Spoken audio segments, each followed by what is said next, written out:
Guys, আমি এখন অবচেতন মনের শক্তি বইটা পড়ছিলাম। বইটা পড়তে পড়তে একটা দারুণ লাইন বেরিয়ে আসলো, সেটা আমি তোমাদের সঙ্গেও শেয়ার করছি।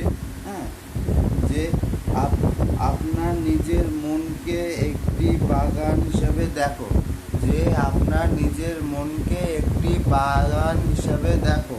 ঠিক আছে, তারপর লিখেছে আপনি একজন মালিক।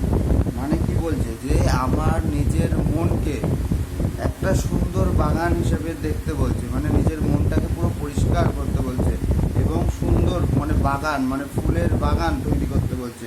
সেই মনের দায়িত্ব আমার নিজেকেই নিতে বলছে এবং সেই মনের দায়িত্ব আমার নিজেকেই নিতে বলছে, কারণ সেই মনটাকে দেখভাল বা সেই ফুলের বাগানটা দেখভাল করার জন্য আমার নিজেকেই বলছে। মানে নিজের ভেতরেও একটা মানুষ আছে, তার দেখভাল করার জন্য, তার সঠিক সব কিছু দেওয়ার জন্য নিজেকেই তৈরি করতে বলছে অ্যাকচুয়ালি।